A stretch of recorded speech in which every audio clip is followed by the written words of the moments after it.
Program yathu ya lero ya Zodiac Exclusive tikhale tikucheza ndi Dr. Joyce Banda amene anali mtsogoleri wa dziko lino. Takulandirani Your Excellency. Zikomo. 2020 takulandirani. Tathokoza kwambiri. Chaka cha 2024 chinali chotani kwa inu? Kwa ine chaka cha 2024 chinali chotsakanikirana. Zabwino ndi zowawa mmwemo. Zowawa zinabweretsa kuti ndigwire ntchito kwambiri makamaka kwa ine zowawa ndi mavuto amene anaona Malawi kunoko. Cyclone Freddy 5 times back to back, 4 or 5 times, anthu anapezana ndi chipsinjo choti nyumba kutengedwa ndi madzi, zakudya kukhala alibe. Tsopano ine zoterozo sizimatheka kuti zichitike muziko la kwathu ine osakhala involved. Ndiye kuti chaka chichi chinali cha busy, koma sopanonso chaka chimenechi ndi chimene ndinasankhidwa ku makomiti ambiri kunjaku. Monga makomiti awiri amene anandikazikaso busy, yoyambirira ndi kuti ndina advisor mwezi wa 25 amene timachita advise President Aliyev wa ku Azerbaijan. Chifukwa ndi amene anachita host COP29. Ndiye anandisankha kukhala nawo pamene pacha ndiye munthu wokhala ngati wachikulu nalipo ndekha. Ndiye kuti for me imene ndi challenge yokuti ndisachitise manyazi mtundu wanga. Ndiye ndimayendayendanso kwambiri pokapanga zimenezo. Koma chachiwiri ndinali so busy chifukwa ndinasankhidwa kukhala pana African champion for climate justice, loss and damage. Imene ndi yaitali khani imene yoyo ndiyo wawanso koma mwina tipeza mwayi kuti tikambirane. Koma chifukwa cha makomiti amene ndinasankhidwa ndinayenda kwambiri komanso muno Malawi ndinayenda kwambiri ndagwira ntchito. Nde 2024 ya ineyo. Nanga zowawa mwati inali ndikunena zowawa zimene naona anthu. Zowawa zimene naona anthu kuti mavuto anakaka kwambiri. Nyumba zawo zagwa, alibe pokhala, zakudya alibe, chumanso sichikuenda bwino. Ndiye kuti zinthu zingokwera, the suffering of the people, that's what I mean. Kuti inali chowawa, so kwa enafe observing that and trying to do something about it. Mine zikutero mkapena nitatere, kapena nitagawa tumba limozi la chimanga, kapena nitangotenga nawo kawa ndatumize ku school. Kuwawa kumena kuona anthu kuja, iwe ukakhala involved ukuma kuwawaso. Ndiye mene mwafotokozera mukuti chinali chaka ndithu chotangwanika kwa inu. Mwina you are one of the former presidents amene mumaoneka kuti simukhala basi mumakhala nthawi zonse mukutakataka mudziko muno angakhale mayiko akunja. What motivates you? What motivates me kapena nene pachizungu kuti I've always known that I was destined to work, to do a lot of things. But ndikale kamene ndinapemphera kwa Mulungu kupempha nzeru. Mumaziwa kuti Mfumu Solomon anali ophunzira kwambiri amatero, koma anagwada pansi kumpempha Mulungu nzeru. Nzeru zimene amapempha iye uja kwa Mulungu ndi wisdom. So for you to be a leader of anything, of an organization, kandi kuchalichi kandi kuti umafunika kuti sukulu unapanga, ma certificate uli nawo, koma nzeru zochokera kwa Mulungu. Zimene amazikira kuti wisdom. Ndenga kale mutasegula textbook iliyonse simuzazipeza mene mujamo wisdom imachokera kwa Yehova. Ndiye nditapanga zimene zija, I think inali ndi zaka 30 pamene wina ndi amene anandisegula maso kuti moyo wako kuti ulongosoke zinthu zako zikhale organized. Chifukwa moyo wathu meti makhala inu ndini ndiwo ufupi kwambiri. Ngakhala atakupasa Mulungu zaka 80, pa 80 po umangozizimukaso zata. Ine zanazana ndinali ndi zaka 40. Bambo nyumba muno, a Chief Justice, ndibweresera cake. This is a very important birthday for you. I'm going to celebrate 75 years in a month. I don't know what happened to the time. Taija imatamanga. Ndiye kuti moyo wako ulongosoke umafunika kukhale ndi mission statement. Kodi moyo wanga uno inunso ndikuziwa kuti ndikukuzani muli nayo kale. Koma alipo yena samalemba. Koma my advice would be for those that are young kulemba mission statement. Ndiye yanga nalemba ndili zaka 30. Ndiye ndinene koma ndinene pachizungu kuti mveke bwino. I made up my mind at that age that I will spend my life assisting women, girls and youth gain social and political empowerment through business and education. Ndiye kuti amene amasatira moyo wanga amaona kuti ine chimene ndimapanga ine ndikuphunzitsa anthu school, phunzitsana school, training, university, kunja, Malawi muno. 2, kutakata. Azimayi tiyeni tipange business. Imene ndi mission statement yanga. Ndimaona kuti through business they can gain social and political empowerment. Ngakhale pakomo mayi osatakata opanda chicho samatoledwa kwambiri. Ndipo amazunzika kwambiri. Koma ukakhala kuti ukutakata ana ako samapita ku school, chipatala ukhoza kutamanga. Gaining social and political empowerment. Musapeza kuti kumapeto kwake amene amayima ndale etu amene tinapita kukaima UMP ndale timakhala kuti tinali nazo chifukwa kuima chisankho simasewerayi ku Malawi palibe amene amapasidwa ne silver platter. You have to compete on equal ground. It does bambaji ndiye kuti wewe ukhali nazo ndiye zimapezeka musapeza kawiri munthu amene amasankhidwa kukhala MP makamaka nthawi yaini anali woti osa kuchokera ku business. Mumaziwa kuti ine 1990 ndinayambisa bungwe limene tinkalichula kuti National Association of Business Women. Ndiye tinkathandiza azimayi anzathu kukhala ndi mabusiness. Sindikunena mabusiness ache twamasewera. Tina azalemera zija zoopsa zija. Zoti timatha kufika pa garage kugula magali moto cash. Azimayi timatha kuchoka pano kupita ku China, kuchoka pano kutenga ndani, osati ndalama za kuba. Koma kupanga business ndiponso mwayi wake. President nthawi ali ya President Muluzi amapereka mwayi kwambiri kwa anthu a business. Ndi azimayi tinapanga ndi mabusiness amphamvu. Koma zinazapezeka kuti azimayi 5 amene tinali mbungwe limene tinazathera kukakhala ma MP komanso kukakhala nduna ine mpaka nokafika State House. Ndiye mission statement yangayo ikugwirizana ndi zimenezo. Ndiye kuti ine mukandifunsa loti bwanji mmatakataka mmathamanga the mission, it's my mission. It's my mission statement. Ndiye ndikapitirira ndikhandi mene ndikuuza kuti it's my calling. Ambuye ndi amene anandiuza kuti ntchito yako ndi kutakataka kwanu kupita kunja kugwira ntchito kuno ku Malawi anthu amaona ngati kuti kwambiri mwina mukuthandiza mayiko akunja mwina ndikumalangiza ma president ena apa tukamba pompano mumalangiza president ena ku COP29 kuti mwina dziko lino la Malawi sili kupindula kwambiri ndi ino ngati mtsogoleri wakale wa dziko ndi mmene mayiko ena akunja akupindulira chifukwa chani? Ndiye mundiyankha. Ndiye mundiuze mtsogoleri wakale amene amatakataka ngati nokha mwanena kuti umathamanga mmatakataka mmagwira ntchito izi ndi izi nokha nkuti dziko silipindula ndi kutakataka kwanu kwake kuti ukambazo kuti mwafotokoza kuti ndimapita kunja komanso ku Malawi kuno kugwirako ntchito zina ndi zina zachifundo ndi zina zachifundo. Koma you mentioned kumayambiriro kuti chaka cha 2014 kunali zinthu zambiri zimene Malawi amakumana nayo mavuto azachuma ndi zina zoti mukudziwa kuti ndamanga nyumba zingati ndamanga ma district angati nyumba za anthu amene anavutika ndi madzi. Do you know how many? I've built houses in 4 districts. And now I haven't stopped. I'm building still.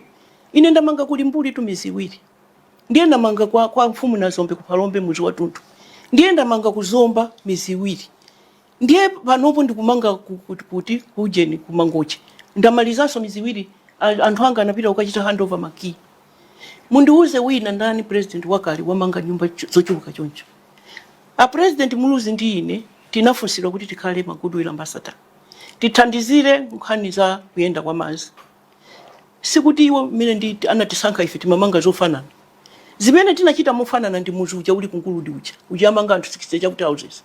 Koma president Muluzi na usana thamanga ndikumanga nyumba kuti kwa Nkulambe ku Palombe. Ine Joyce Banda Foundation inamanga nyumba ku Mulimbuli kwa Nazombe kuzomba kumangochi pano tikumanga so kumangochi baka kunkatape. Ndi ma president angati amene mukwaziwa ino akugwira ntchito choncho muti mukandiuze kuti dziko langa sili kupindula ndiliti limene atulankani mutazandipasa credit for what I've done because ine sindikuziwa amene wathamanga ndine ine ndikuthamangatu ndagawa chimanga kunsanje kulongwe kuzomba kuti ino simaona amalawi azanga kuti ine munomo ndimagwira ntchito sindimalikiriranso kuti ndikhale ku State House. Whether I'm in State House, whether I have a position or not, I work.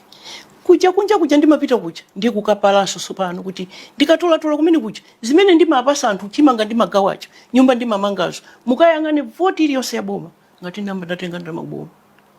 Ine pamene amatisankha kukhala goodwill ambassador ntamaliza kale mizi iwiri kumanga ndekha nalengeza ku mtundu wa Malawi amene mmandikonda birthday yanga ikubwera pa 12 April mundipase matumba cement tinakachita function ku stadium kuja kumusi kwake kuja anandipasa anthu cement malole ndinamanga mizi iwiri sikuti inamanga ndiboma ya ndi atatisankha ine ndi a president Muluzi kuti mukhale ma goodwill ambassador tinalandira makalata anatiuza kuti tibweranso tikuitanani kuti tikambirane budget yokuti ikuthandizireni kumanga nyumba za anthuzi ndiye ino mukafunse kumene kungatana tiitana moti nyumba zimene ndikukuzani mizifolo ndatamangayi anyamata anga ku Joyce Banda Foundation cement amatenga pa matola kusowa ndilole yoti anyamulire ndiye kumatamanga ndiye kupatulapo ukusankhana ukhala goodwill ambassador nthawi imene dziko lino linakumana ndi namondwe wa Fred mumakumana ndi mtsogoleri wa dziko lino mwina ukambirana nkhani yokhuzana ndi mavuto ena ndi ena amene dziko lino lukumana nawo ndimakumana ndi president Muluzi amene nimagwira nawo ntchito ngati izi iwo samagwira zawo ine nimagwira zanga we meet and compare notes iwo akamakachita launch nyumba zawo ndimaperekeza ine ndikamakachita launch zanga amandiperekeza ndipo nyumbazi yamanga ndi Joyce Banda Foundation kuchokera ndalama zondipasa zanga ndiye ndinamva kuti mathamangaso inatolankhani kumati zili musona zipezeka bwanji musona timalize kaya apa ifasona yo ikubwera tikambirana nanga mtsogoleri wa dziko lino Dr. Lazarus Chakwera mumakumana nawo mwina ukambirana nawo zina ndi zina zimene Malawi akumana nazo pakadali pano ayi tinakumana nthawi imeneyo posankhidwa za ucheni za Cyclone Fred koma pano sitikumana naye posachedwa pomba pa 14 February 2025 mtsogoleri wa dziko lino Dr. Lazarus Chakwera anali mu nyumba ya malamulo kukapereka mmene zinthu zilili mdziko muno pa Chingerezi umati State of the Nation Address SONA imene Amalawi kunja kwambiri analankhula kwambiri mwina pa zimene mtsogoleri wa dziko lino analankhula. I'm sure your excellency kuti you have been following these issues. Maybe what is your thoughts on the SONA? Nothing. The issue of SONA is a statement a president gives to the nation about policy, direction, imene boma ikuchokera kuti ikupita kuti. Zinthu zili bwanji tizikonza bwanji. Ndiye kuti ndi president ndi boma yache. Ine sindili boma ya. Koma ine ngati mene mwachitira inu, we can react towards the SONA. Ine ndinakhapo president. Ndipo ine naperekapo SONA. Pamene ndi malowa ine kukhala president, dziko la Malawi lili apatiri. Kaya muna musana kule. Tili pamenepa. Anthu akugona filling station, alibe mafuta, chakudya palibe, magesi palibe. Komanso anthu atapita ku mademo kunsewu 21 ataomberedwa ndi mfuti ndi apolisi. Mukumbukira? Ndiye kuti ndinalowa muzivomera tunangasoma mundifusacha. Tili limodzi ndiye tuzikuveka. Ndiye kuti tinalowa povuta pacha. Maganizo anga ndionera kuti ndiye tienda bwanji. Ndiye ine ndi style yanga a president Chakwera ndi style yawo koma a president ali dziko lino lili apa kumasana lowe lili apa. Ine nalowa lili apa. Ndiye kuti maganizo ako munthu ngati mtsogoleri sopano tiyende bwanji kupita chitsogolo. Ndiye pali zambiri zimene napanga ine kuti tichoke pa mavuto pacha. Ndiye SONA ya ine inalionena kuti Amalawi anzanga imananeni tili pakuti zikuti chonchi zimenda peza ine. Koma kuti zilongosoke ndiitana anthu inclusive dialogue at Kopola Lodge 3 days. Mafumu, professional, ifandale tinatsekerana kumeneko. My wish was at the end of that to draw an economic recovery plan. Economic recovery plan inatenga 5 sectors. Nanga sindi mayanga na kuti ndi 2 years to go. Ndiye 2 years iyi ndizaonese kuti pamene ndinakhala 2 years ndinapanga izi ndizi. Ndiye tinasankha ulimi, tinasankha migodi, tinasankha magesi, pamusa magesi, tinasankha misewu, infrastructure, ndiye tinasankha kukopa alendo. Ndiye ndinalonjeza Malawi kuti 5 years tikamaza tuluka muzakhala muli ndi ma project atatu omalizika. Mmenemu ena ngati magesi amizi anaposa 23 centers electrified. Ndiye ine SONA yanga ndiye kuti iyenda choncho. Tapeza zili chonchi koma kuti tipeze chakudya tatere koma kuti sopano tichite produce more titere so maganizo mukandifunsa kuti what is your attitude about this SONA is different from mene ndamvera. This SONA was the president was taking stock of his achievements. I was giving my statement in 2013 of the policies and the plans and the solutions to our problems going forward. So that is the difference. Moti mene mwafotokozera mukuti kusiyana kwake muchichewa mwina Malawi amve bwinobwino mwati nkokuti a president afotokoza kuti boma lawo lachita zotani muzakafoza pitazi easy ine inaliyotija kuti Amalawi anzanga ntchito ija ndi mwandipasa sikuti so naziwa kuti ndikhala pano president koma tawalandira ngozi ndiye ndakhala president chifukwa president athu anatisiya. Mene ndabwera mukuziwa kuti tinalipo vuta, mafuta tinalibe, magesi tinalibe, chakudya panalibe, mankhwala panalibe. Ndiye kuti zimenezi kupita chitsogolo kuti ziteke tipange solve takonza izi ndizi. Ndaitana mafumu ndantika kumane kunkopola lodge. Kumene kuja tikakhale chipinda chomata. Kumene kuja tikapangani program yo chifatika ngoti tiye kumangu thamanga zikhala zachisawawa. SONA imene mtsogoleri wa dziko lino anapereka ku mtundu wa Malawi anthu ena mafotokoza kuti malingana ndi malamulo mtsogoleri wa dziko ameneka kufotokoza izi munakamba inuzi kuti mukambe zimene mwachita for the past year and the policies amene mwakhazikitsa ngati boma kupita chitsogolo. Koma SONA iyi ikuoneka kuti ndi yachilendo ikukamba zitukuko zokha zimene zachitika zaka 4 zapitazo. Do you think that this was a campaign SONA? So I wasn't even in the country. So I have no opinion on that. Or I was just telling you my understanding of a SONA. So I would have expected chiyembekezo yanga chikanaka yuti a president azikuuza nikuti mjana bwerera mjanati nzapanga izi ndienda panga. Koma kupita chitsogolo kwa salako ndimwa kuti ndiye SONA imene akanapereka iwo ndiyenga mene mukunenera inu inali chonchodi. Whether it was correct or not, zimene zinachulidwa menemo, that's another issue.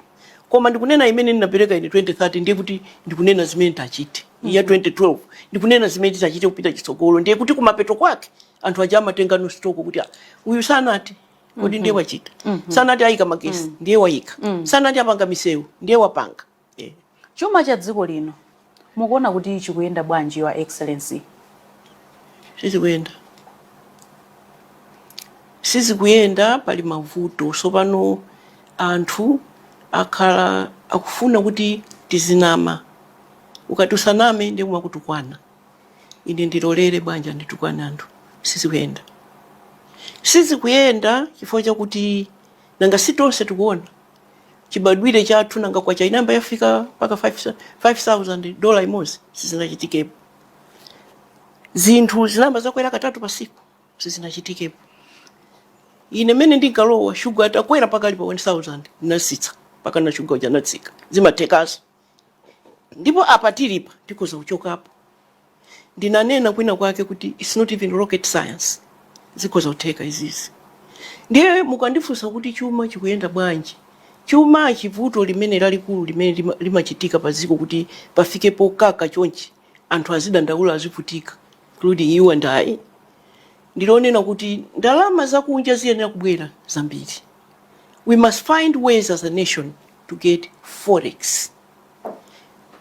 Chuma chakunja chija chikabwera chimabwera munjira zingapo koma china ndiye kuti nokha mukulima mukuchita produce mukuchita export ndalama zikubwera.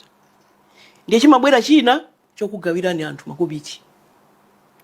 Ndiye ndingonena kuti ine kapenda ndinachita mwayi kuti pamene ndinalowa ndinatakataka kupeza zimenezo zobwera zopasidwa ndi anthu komanso zathu zopanga fodya uranium ndi zina zimene tingatuluse kunja kubweretsa ndalama. 1. Number 2, chimene chikuchitisa kuti tikhale pa mavuto ngati awawa ndi chakuti ndalama zija zikabwera ine ndikuona ngati zikubwera zochepa because we could produce more. Ine ndimachita export sabola. Pakali panopo order imene ndimakhala nayo ngakhale chaka chatha inali 80 containers. koma tinatumiza 10. Why? Sabola uja sakulimidwa okwanira. Sabola ndiye crop imodzi yosavuta kulipira, yosavuta. Koma anthu aja kulima, koma anthu aja kulipira kulima. For some reason, sindikuziwa ineyo maganizo anga ndikuganiza kuti support yochokera kuboma ngati extension services to identify it as a crop imene ingalemerese anthu. Chifukwa 1 kilo timapereka 7,000. Mundiuze crop ina imene muno Malawi timagula 7,000. Koma even with that price, osaoneka be sabola uja ukwanira.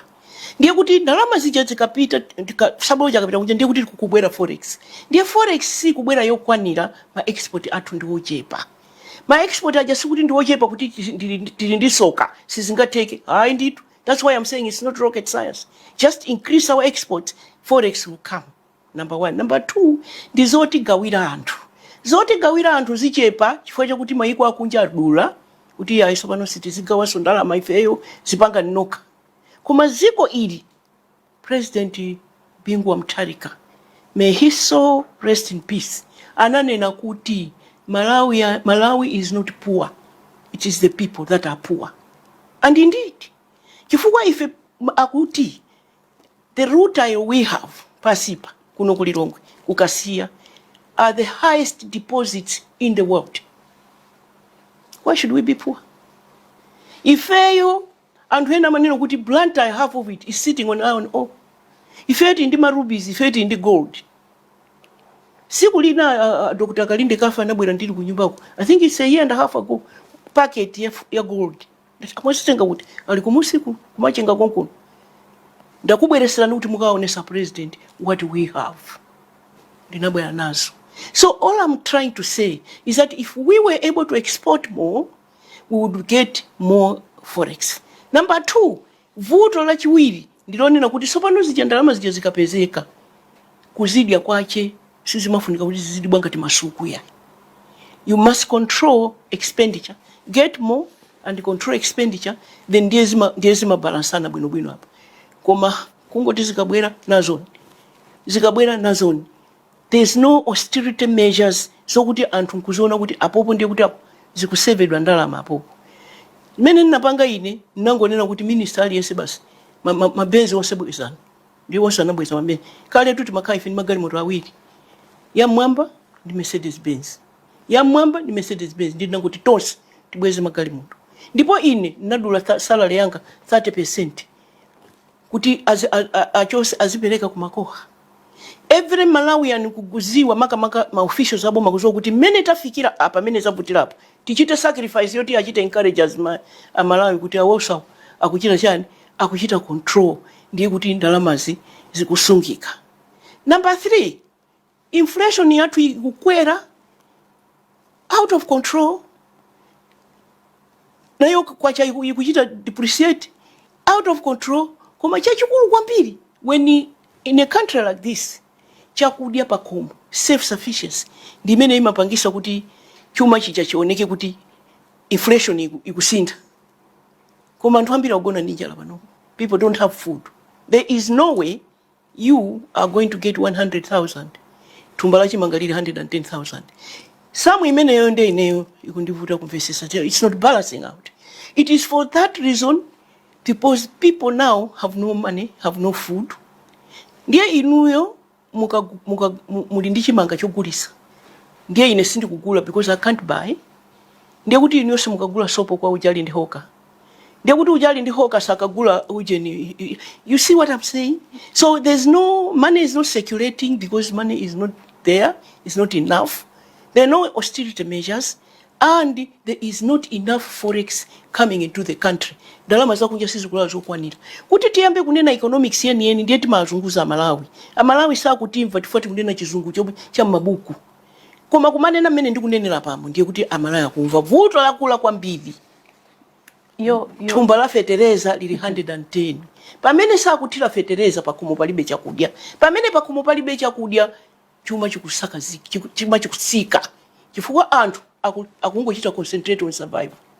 Your Excellency, zimene mwakamba apazi, I can assure you kuti ndakhala ndikucheza ndithu ndi nduna za boma ngati pomwepa mwakhala inupa kufotokoza kwake kumakhala Ndine nduna. Ayi, inu sinduna inu ndi munthu wankulu kwambiri. Your Excellency, inu simungakhale nduna yayi. Koma ndungakhala pampando kumweba. Munakhala kale pano pasiringamakambeza nduna kuti inu ndi nduna. Inu azimaye tizitukulana toka. Tizitukulana.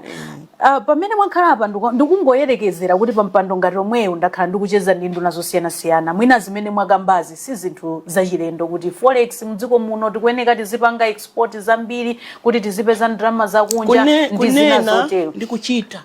So ndimafuna ndifunse kuti zikuvuta pati. Anthu ali ndi nzeru zimenezi, mfundo zimenezi kuti fotokozera ife Malawi, koma zimene zikuchitika pa ground ndi zosiyana, zikuvuta pati. Kuchita.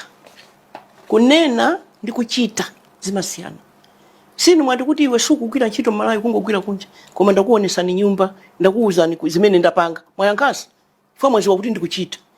Mukamachita umakhala umboni wako kuti ukuyesesa ukupanga, anthu akuona zintchito zicha. Ndiye amene mmakamba nawo, amene ayenera kuti thandiza ife kuti zinthu zisinde. Akuchita. Kapena mangokuyankhulisa ninu. Kapena akuchita. Inuyo mumakhala, do you ever get satisfied? Ngati inende I'm not. Kuti kodi ma measures ochitira kuti apapa tichimike chumachi tichikwire zikuchitika. Akutiwuzatu kuti kuli ma mega farm, kuchitika ma mega farm kunjako. Sinuyo nomwe nuno paucheni pa program pano pomwe pamanena kuti ma mega farm ang'ono. Inu munayiona mega farm ang'ono. What is that? We need to understand what we are trying to do. Ma mega farm wali kutiko. Ma mega farm achitidwa institute kumene.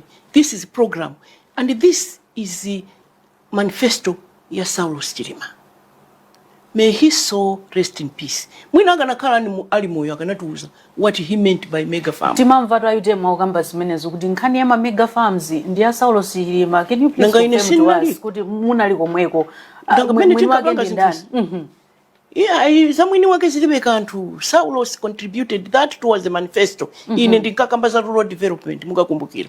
Pamene tili mu Tosa Alliance, a president amayankhula za high five. Saulos amayankhula za kuti yakatatu za mega farms. And so it is him talking in the mayankhula za chitukuko cha kumuzi. Ndiye inuyo mukhoza kuchita nokha chachi kuti chitukuko cha muzi ndapanga sinapanga. Mujatayambira kuyankhula mwina mwaziwa.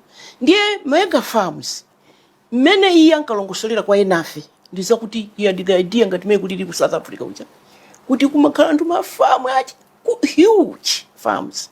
Ndiye kuti akulima chakudya chakatiti. Ndiye kuti chakudya chechi kusefukira flooding the market. Ndiye kuti chaka chino mugula chimanga 10 kwacha, chaka chamaso chizaka 10 kwacha, china chonse chizaka 10 kwacha. For production ikutani ili stable, ili constant, chikubwera chokwanira. Kuti niwe mungandithandize kundiuza kuti amene mmakana kumakukambirani kuti amene mukutiwa kuti zikuchitika kuti green belt, what happened to green belt? Where is green belt? For green belt ikanakhala ikuchita produce zakudya zokwanira muno Malawi. Ndiye kuti ife amene tikulima mmizimu tibwezi tikungochita ngati kuonjezera. Munthu uja akuziwa kuti chimanga changa chitakolola chikati chisakwani ndipita pa adimake ndikagula. Kuti adimake ilipo. So ine ndikudabwa kuti inunso mukudabwa. It is kuyankhula ndikwina, kuchita ndikwina. Ndiye panopo vuto limene lili. Ife tikudabwa nawo. Iyo inunso mukunena kuti ndikamayankhula ndikudabwa kuti amandiuza kuti koma nanga bwanji sisi kuchitika. That's what I mean. Kuti mukudabwa pamenepo ndiye kuti mukudabwa bwanji. Chifukwa ife tikuziwa kuti kuno kunaine ukala green belt. And we are one country ameti ndi Mozambique. Ifeyo. Ndimapereka masiku ano chisanzo kwambiri cha afumu akwathu a senior chief Maleme. Pamene President Bingu wa Mutharika anali moyo, munthu uja paja anali waziri wambiri. Ndiye ananena kuti tikamakumba maboho ena madzi sakutuluka chifukwa level yatani yatsika kwambiri. Chifukwa tachita maboho ambiri muziko muno. Kofunika tipange madamu ambiri. Ndiye madamu aja wani anthu azizathirira mbewu koma madzi aja amachita sip through kumasika. Ndiye level ija isamba utani kukwera muzaonanso madzi ayamba kutuluka. Ndiye madamu amene aja kwathu kudomasi anapanga sodamu limodzi limenelo. Madamu ena kumene anachita sindikuziwa ifo ena sana samali koma kwatuko linasamalika. Mukamaza dusa pa domasi paja muzapeza nthawi zambiri pali chimanga chachiwisi. Mankhani yake ndi imene. Ndiye iwo aja afumu akwathu aja anapita si chamvula ya itatha mvula. That's why ndimachita recommend 2 crops a year. Anakafeza minda ija kumene kuchako yoti anthu akolola kuchita haya ndikumaka pala mazi mudamu muja ndikumathirira. He harvested 400 bags. Mina nkati mundithandize kagali moto ndikatute chimanga changa ine ndingati box bote 4 trucks. Last week analimizi akundiimbira telefoni ndikugawa ufa uja nawo anthu amene alibe kalikosi ndangogayisa kuti ndi apaseko chawo chicha. When we are all empowered, we shall share and we shall have food. Koma tili ndikuthekera kuti tikhoza kulima chakudya chokwanira. Mwakamba nkhani ya ma mega farms imene ndikukhulupirira zokuti ndimene yagwiranso economy yathu kuti pamene tikulima zambiri tikutumiza kunja zambiri forex kubwera chuma chikuyenda ndimene mwafotokozeramo. Saulos Chilima malemu Saulos Chilima mzimu wawo use mumtendere ndamwena anabweretsa idea imene ankakufotokozerani muli kutonseko. Should we say that this government has failed to implement the vision that Dr. Saulos Chilima had? No, we are not at that point yet where we can judge the failure on that one. Chifukwa chaka chimene ayamba kuyankhula za mega farms ndi chatachi. Chimanga chache chimene ali manthu ndi chichi chili mundaki. For us to know whether mega farms has worked or not. Chaka cha anthu anapindulaso. Ana mega farms amachitika ndithu chaka chatachi. Inamene ndaona kuti 2024-2025. Inamene ndaona kuti anthu ambiri 2024-2025 ndi ichi chili mundaki. Yeah, about to 2023-2024. Yeah, 2023-2024. That I didn't follow. Chimene ndikusatira ine ndi chichi. Because anthu ambiri apanga alima under that program. Now we shall be able to judge when they harvest. Did they use the inputs wisely? Did they waste them? Were they targeted kwa anthu oti alimadi, or were they given on political basis? Was there any nepotism involved? Was it real? Ngezi zaoneka sono akazakolola anthu. Koma chaka chimene ndaona kuti ine boma ya ikapo ntima kwambiri ndikumane ndipamene kuseka apo kuti wina nkati tapanga ma mega farm ang'ono ambiri. I don't know how a mega farm can be ing'ono. So but anthu ambiri ine ndikuona ngati alima chaka chino tiona chaka chino for problem yaikulu ija kani limanena ya chuma ichi ndiye kuti because when people don't produce enough then the country has no food. Kwa ino your excellency tikamakamba za mega farm ndiye kuti kweneka ikhale ma hectares angati kuyambira ma hectares angati kumapita mwambamo. Ine ndimaganiza kuti 50 and above. 50 and above. 50 hectares. 50 hectares chimanga chokachoka and above. Ndiye taona amene analima naona anduna amalimidwa akuyendera munda wa Buchiri, ndiye naona akuyenderanso munda kayawandani. Imaoneka kuti anthu alima chakuti chimanga chambiri. Yeah. Tibwere pa nkhani ya ma austerity measures. Munakamba mfundo zitatu inaso inabwera ya ma austerity measures kuti discipline kuti kodi ndalama zimene tikupezasi tikuzigwiritsa ntchito bwanji. For the past 5 years mutha kukambapo zotani kumbali ya kugwiritsa ntchito ndalama zimene tikupeza zochepa moyenereka kukhala discipline pa kugwiritsa ntchito ndalama za boma. Inetu sindikuziwa zimene zikupangika mkatimo. I may not know, but what I can talk about chimene ndimaonera ndi travel. Fasiku lina ndinafika pa Ethiopia. Ine sindimayenda upanda akumene nditana kuja kunditumizira tikiti. Ndiye amanditumizira tikiti. Ndiye ndimapita. Usually ulendo wanga ndimazela ku Addis Ababa. Ndinapeza mu lounge a president kuno alengeza kuti anthu asayendesa. Koma ndinapeza mu lounge mumutazaza mpaka natipasa mabasi awiri. Popita kokwera ndege kucha. Ndiye kuti kuyenda kumeneko kumachitisa so wastage. Munadzadza ndi ndani mmene mu? Malawi itu. I'm talking about Malawi. Akulu aboma. Malawians. Musanditengereni kuti pano tizikamba za masewera za michedo ya. Hayi, mama I'm talking about Malawi. We should be accurate tidziwe kuti Malawi. Chifukwa alipa Malawi ena kuti mwina akungopita ya Malawi chabe sakugwirizana ndi aboma sakugwira ntchito mboma. Ogwira ntchito mboma. Ogwira ntchito mboma. Ndiye kuti ndalama ndi za boma. I will tell you an experience imene yandiopsa ine kwambiri. Ine ndinapita ku ulendo kuchipatala ku South Africa. Ndiye kuti kumene kuja andipase munthu asilikaliwo amandipasa munthu ondiperekeza. That's my entitlement ngati security. ndiye kenaka anangoti ina kuti sindipita tati bwanji chifukwa ine sizimandikhuza ngati sindimakhala ndili ndi matikiti anga ndikuyenda zanga. Ndiye ananena kuti akuti tikiti sanaipeze. Out of interest nangoti ndiye ndikugulira ineyo. Tafunsani anyamata tikiti ndi bwanji $1,500. Ndiye kuti $1,500 ndi 4 million kwacha. Even at 2,000 you have to $1. Inali $1,500. Ndiye kuti 4 million kwacha. Tafunsani ukoko estimate imene amati amugulire tikiti imene alepera kugula tikiti ya 4 million aliyayi. Tikiti yake tu inali ya 23 million. Mpaka ninafunsa official wanga kupita. Mukandifunsire kuti tikiti ya 23 million yopita ku South Africa. Yapita ka ulendo kaka. Ine ndagula yomwe ulendo umenewu 4 million. 23 million. Are you listening? Are you hearing me?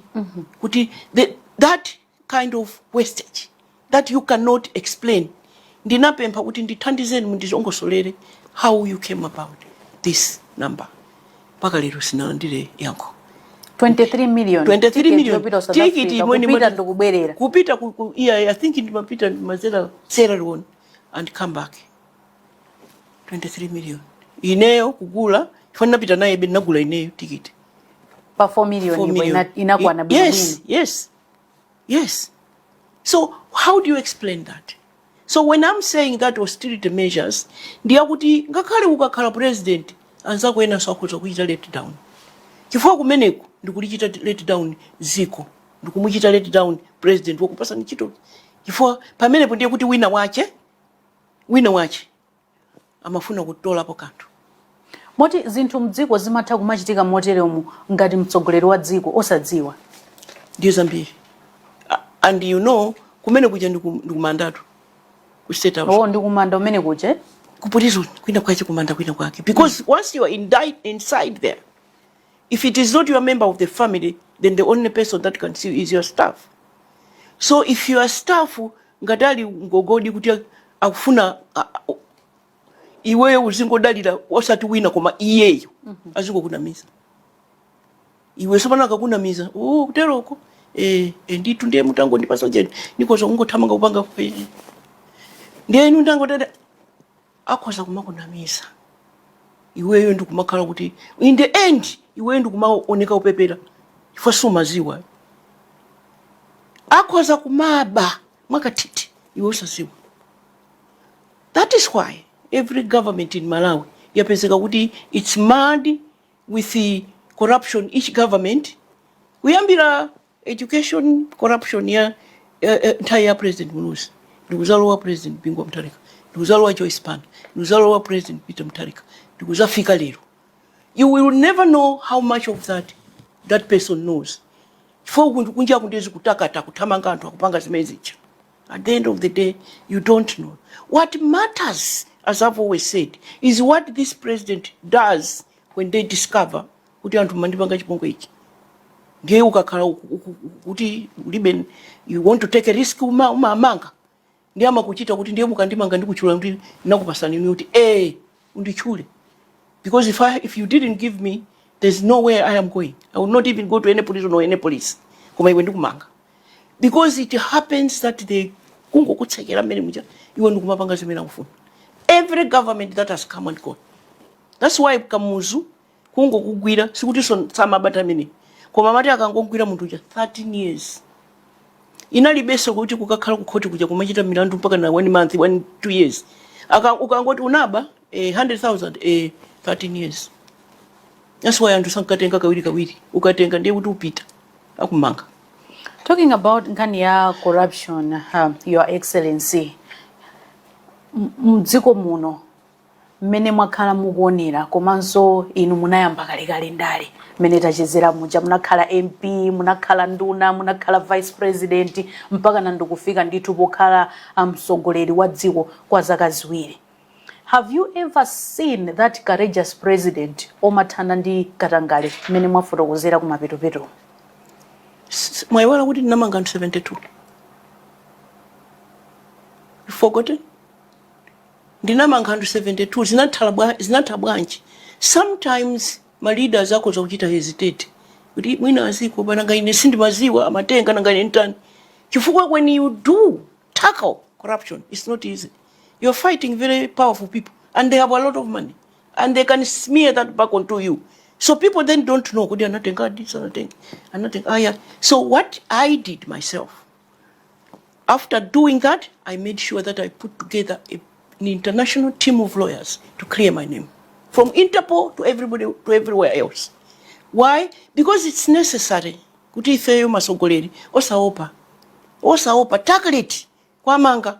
Chifukwa ndikunenera izi chifukwa pali ina 230 billion mkuikumbukira inachitidwaso ku forensic audit pali mafailo 16 ofufuza anthu aja kudikira kuti apite ku court amangidwe angoenda ifena feti maziwa wangoyang'ana. That is the problem. Koma ineyo pambali ya ineyo yanga inali 39 billion kwacha poko and it doesn't matter.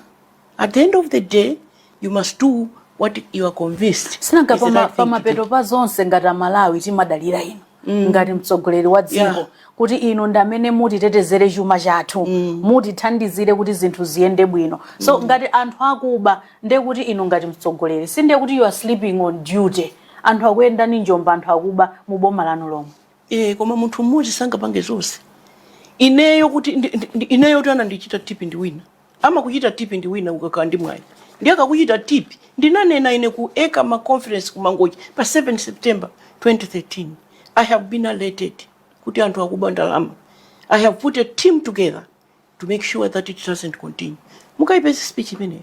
Ndiye 1 week later 2 weeks later ndipamene anthu anjana yamba kumangidwa.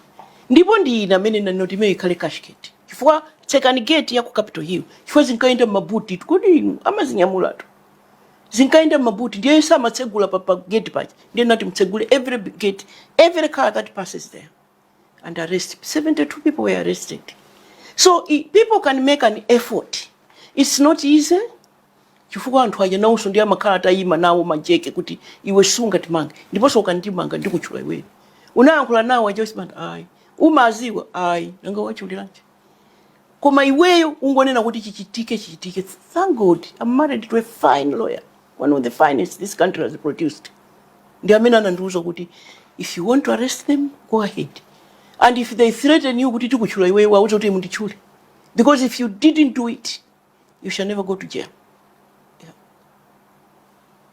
Moti simuona ndalama zikubwera ena matiya itina kupasani your excellency ndalama zimezo and you ndiye zimene amanenazo kuti ndikuchula nena kuti ndinakupasa nini sanga kupasa. And I want you to know, and I think I must say this, muzizi wa kuti nduna sizimasaina cheke chifukwa nthawi zina mazitukwana so nduna kuti zikuba ndalama mboma ayenera kuti andi njira zache zimene akubera.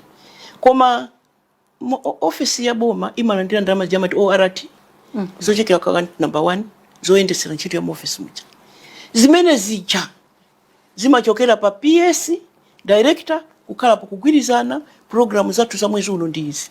Ndikufuna mufufuze ngati minister aliyense anasaina po cheki. Let alone president samaziwa ndiku. Komanso khale minister samaziwa. Ndiponso akakhala wina woti akufuna khale noze kuti nanga ministry siyanga ndiye samaziwa ndalama mezi kubwerera mezi kuyendera. Amakumana naso.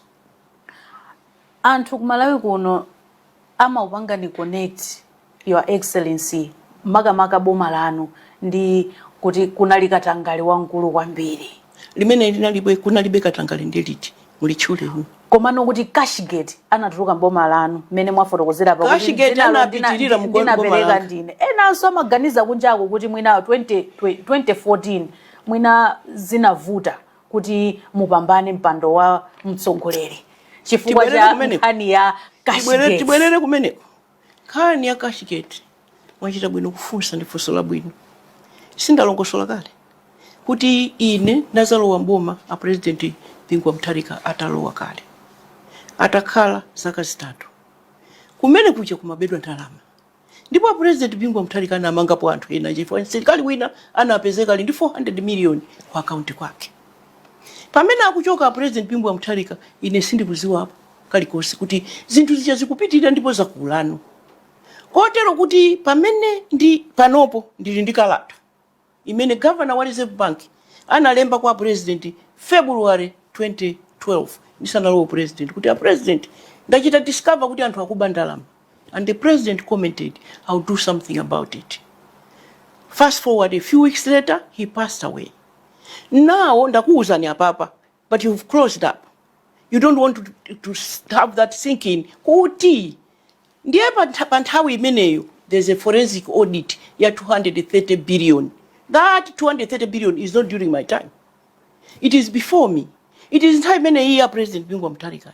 It in the forensic audit. It in the report yake. It in the 16 files ready for prosecution. You Malawians have deliberately looked the other way. You don't want to persist. You don't want to force that report to come out. Kuti antu amena jamangidwe. Forensic audit.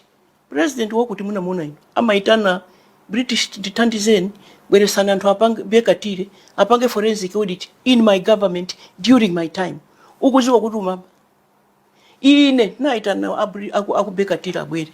Pangani forensic audit. Ndikufuna ndiziwe amena masokoneza ndalamazi. Ndiye atabwera anthu aja anaza panga forensic audit. Ndikumene supanote inu akuchula andu 72 aja anamangidwa after the Bekatire report. Ndiye inuyo mupite mukayangane Bekatire. It's a public document, is online. Ine sana ndichulemu. Ndiye inu mukundichula. Ine sana ndichulemu. That is why ndimakuuzani paja kuti ma president ena machita hesitate. Kuti ndiduse muchamu. Because you're trying to do the right thing. You want to take risks. You want to arrest thieves. You want to make sure that government money is not stolen. Pambuyo paka kunena ndiwa ameni. Koma ineyo ndi pamene ndimakuuzani paja kuti I am married to a fine lawyer. Anandiuza kuti ngati suna tenge manga anthu. Nkhani inabwera pamene timakamba za chuma mdziko muno kuti kodi chikuyenda bwanji. Tofuna tibwerere mbuyo pang'ono kuti nthawi imene munkalowa mboma 2012 kunali mavuto ambiri mdziko muno azachuma, kusowa kwa ndalama zakunja komanso fuel, anthu amakhala ndithu balaini kufuna mafuta, amagona konko ena kuti akufuna athire mafuta agalimoto. Inu munathana nazo bwanji within a year kupezeka kuti zinthu mdziko zasintha, mafuta akupezeka komanso forex ikupezeka? Ndiye ambire paja tinali paja kuthesa katangale. Kuthesa kai katangale. Kuchita make sure that nobody is stealing. Number one. Number two, mafuta, you must be decisive. Inu mukhoza kukhala ndi banja lanu ndi ananu chakudya palibe. Ndiye koma mukufuna chogula chokha. Koma wina abweresa chakudya kuti ine chakudya chimenecho inu musalandire yayi. Inuyo ngati munthu amene muli responsible for your family muna kuti bwana choni, is that okay? Is it okay? It's not poisonous. My family will be okay. Bweresa apase nantu. Chimene ninapanga ine chonena kuti amene aliyesanga ndipase mafuta abwerese. Mafuta anandipasati. Komanso nanena kuti kusowa kwa forex ndikumene kumachitisa kusowa mafuta. Chifukwa mafuta atu amasowa si mafuta, imasowa ndi forex. Ndiye ngati ziko lilibe ndalama silingagule mafuta. Ifa mafuta atu olo pano kuti kozogula pa Mozambique. Koma ngati palibe ndalama forex simugula mafuta aja. So pano ine ninapeza njira mwasanga zopezera mafuta opasidwa, even mafuta opitira kumaliro president wanga, President Bingwa Mutharika. So amango kupasa anandigawira. Yes, anandipasa president woku Zambia, President Sata. Ndiamene anandipasa mafuta opitira kumaliro. Anandipasa 5,000 liters. Koma kuyambira pamene ndinafunafuna anzanga so pano kuti bweresani mafuta. Bweresani mafuta. Tikupasani leta, tikupasani panopo, ndipasani mafuta. Ena mangu chita donate, ena amatigulisa, ena amatikongoza. Tinapeza njira zambirimbiri zobweresera mafuta so that this country has mafuta. Yeah. It is so mafuta plus forex. Mankhwala ndi forex. Fetereza ndi forex. Magesi chakudya ndi forex. Ziko kuti liendelee na kukhala ndi forex. Number one. Number two, chuma chija kuti chizifika pamene paja chizisika mpaka na ziko lino kukwera by 3.5% in 2011-2012. Ndichifukwa chakuti boma imakana kuchita devalue the kwacha, kutsisa mphamvu za kwacha. Chifukwa sikuti kutsisa mphamvu za kwacha ndikoyipa ya. Vuto limabwera sopano what you do kuti kutsisa kwacha, kutsika kwa kwacha kucha kusapweteke anthu asambe kuwawa. Ndiye ine ntamva kuti akuti vuto lilipotsisa kwacha ndinanyamuka kupita ku America kuona ndi Christine Lagarde amene anali head wa IMF ndipo tu anabweranso kuno paja macheza naye nditapita kumene kuja iye anangondiuza kuti tisanakambe zambiri kusisa kwacha ngati ufuna kuti ife tikuthandize kwacha itsike by 40%. ndiye ndimamva ena amandinena mwachipongwe mona kuti kuipa kwacha kwa Joyce kunkonda kumvera Joyce banda kunkonda kumvera zazungu ya chifukwa nthawi manager ndi mumalankhula Your Excellency mukabwera mangoti azungu akuti mpaka nati mati mukabwera timangoti Your Excellency ayambapo azungu akuti mumangomvera kwambiri zazo ndipo musazanenenso zimenezo. Azungu amamvera ine ndimamvera za azungu amamvera za ine. Oh. Mwamba? Nanga ndikhala bwanji advisor wa azungu pamene sakumva zitu zonena za ine. Inetu musamango ndona chonchi. Kunja kwa imata. So sikuti azungu akuti iyo kuti ndiye kuti ine ndakukhala mutu mwanga mopanda kanthu iya. It's a discussion we must enter into. This country was in a mess because there was no money. I mean, we were refusing to devalue the kwacha before I came. Azungu akuti, that's IMF. Ndiye nina kunena mwaone na kuti amalawi anzanga amve. Ndikamati IMF ayamba kuti ana akuti chani. Koma azungu kumene ninapita kucha akuti tisise ndalama zimphamvu ndi 47%. Ndiye ine nitabwera kuno kuchita devalue ndi 47%. 100 days tinakweza tinapanga nsalu yokondwerera kuti chuma chatembenuka. It is not the devaluation of the kwacha, it is what you do alongside the devaluation that matters. Ndiye ine kumene kucha atandiuza kuti chita devalue nauza kuti ndiye mundipase ndalama kuti tikamaka panga rebuild the economy anthu akwathu asakamve kupweteka. Chifukwa kupweteka tikumva panoku ndi devaluation tindikuna. Ndiye ine anandipasa $50 million a World Bank. Kubwera kuno ndikumapanga maganyo amizi acha ndikumalima kasewu ndipo tikangoti pakati alambulani pano ndi apo kuti angochita feel that worked for it ndikumapasa makobiri amene acha akukagula chimanga. Anthu odana ndi ine amapita kumaka auza kuti mwamuona wagwesa kwacha a president akala makana kugwesa kwacha mwamuona muvutika ali atiuza kuti zili ngati mwana watentha thupi. Ndiye dokota akuti Timbai Jackson iwe ukuziwa kuti mwana wanga ngati chembere amva kupweteka koma mutu mwako ukuziwa kuti akabaidwa azizira thupi achira. Ndi zimene ndikufuna malaya anzanga muime nani. You know the leadership, it is what you do. In my case is two things. Number one, the attributes of a good leader. Joyce Banda of Malawi said that the attributes of a good leader is the ability to assemble a good team and to know that they can know better than you. Ndiye ine ndinasonkanisa team yema expert timakuma na every fortnight State House ali Malawi muno anthu ake amene ananithandiza. Number two, kuphunzira kuyankhula nawo Amalawi ndi anthu ozindikira. Ngakhala amene sanapange school ukalongosolera zimene ndakulongosani za Jackson izo. Mmene amapita anthu aja mwamuona wagwesa kwacha ali atiuza kuti ngati Jackson mwana achira. Ndipo tinaona adi kuti Amalawi anamva kuwawa. Mashopu mapezeka kuti ufa mulibe, chimanga pansika palibe. Mafuta ophikira kusowa, sugar amene akusowa pai. Nthawi imene yonso tinaona kusowa kwambiri. Koma ndine zinatha in 100 days. Why? Because we devalued. And then we brought in money, 50 million kwacha into the system to make sure kuti anthu abale anga asavutike.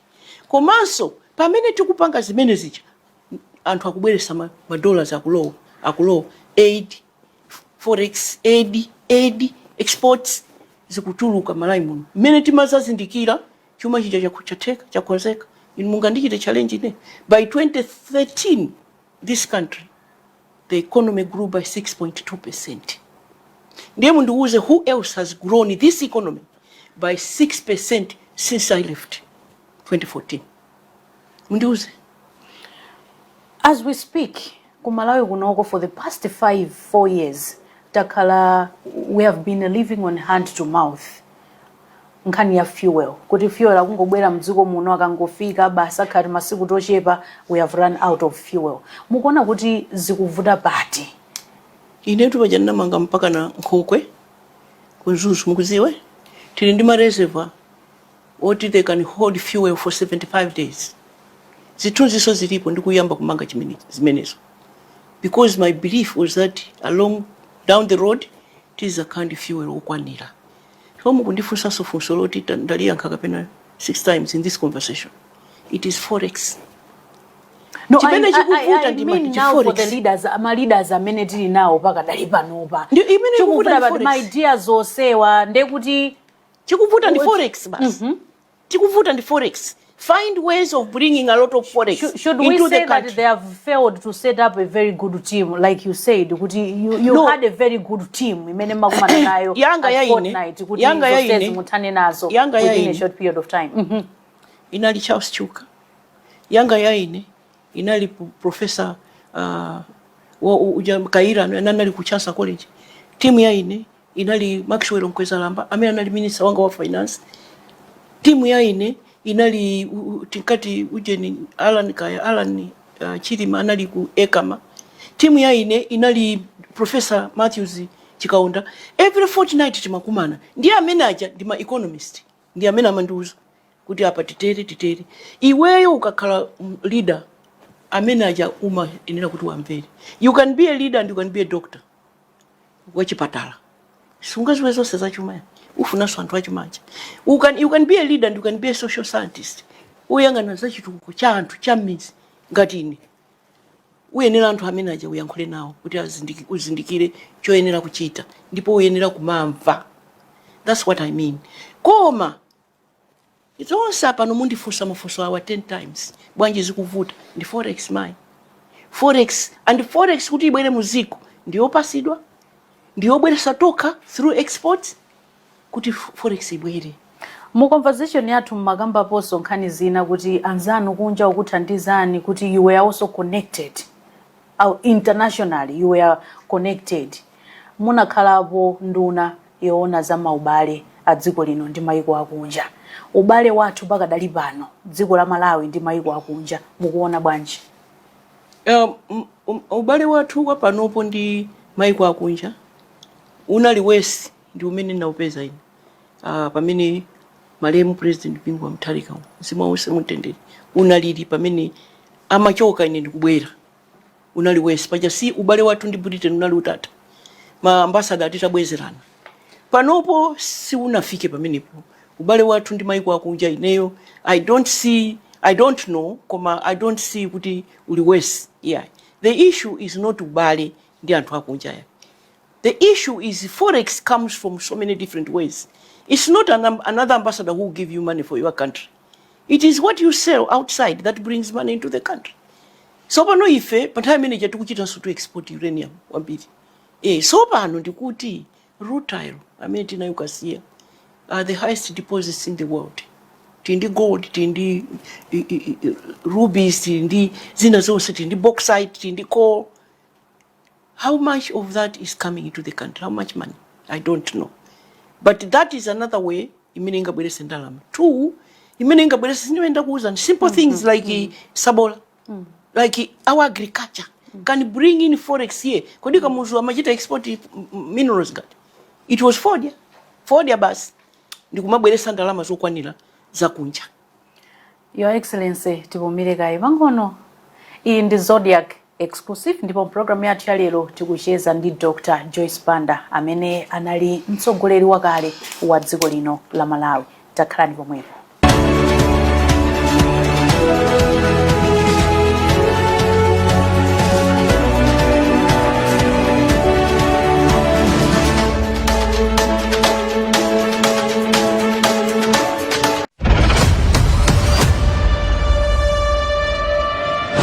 Is it